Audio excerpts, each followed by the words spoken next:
Today, we need to talk about a pivotal event in modern history that, for some reason, is often left out of the history books. We're talking about the Biafran War.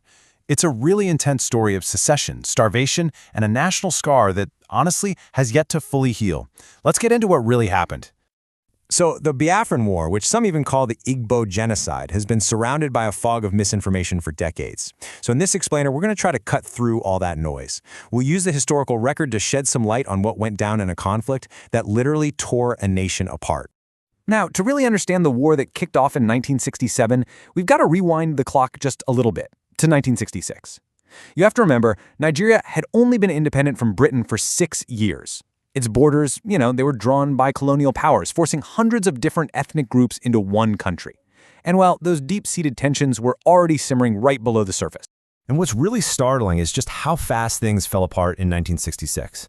I mean, it all started in January with a military coup, which a lot of people in northern Nigeria saw as an ego-led power grab. Then, just a few months later, in July, a really violent counter-coup just poured gasoline on the fire, escalating all those ethnic tensions and setting the stage for what came next. Right after that counter-coup, these absolutely horrific pogroms just swept through northern Nigeria.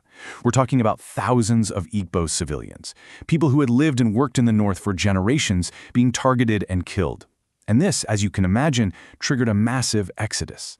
Hundreds of thousands of people fled for their lives, trying to get back to the relative safety of their ancestral homeland in the eastern region.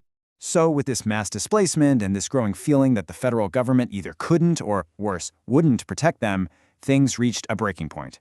The leaders of the eastern region felt like they were backed into a corner, with really no other choice but to create their own state. And so, that's what happened. On May 30th, 1967, the military governor of the eastern region, a man named Lieutenant Colonel Odumegwu Ojukwu, made this fateful announcement. He declared the region's independence, and just like that, the Republic of Biafra was born. So you have this conflict that really boils down to two positions that just could not coexist.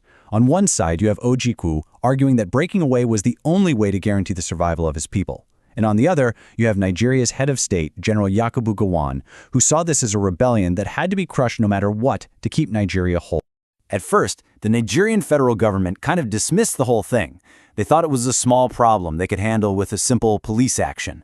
But wow, that turned out to be some serious wishful thinking. The conflict exploded, escalating incredibly fast into a brutal, full-scale civil war. As the war dragged on, the Nigerian strategy started to shift away from just conventional fighting on the battlefield. It morphed into something far more devastating, a tactic that would ultimately define this entire conflict in the eyes of the world. And that weapon was the blockade. The Nigerian government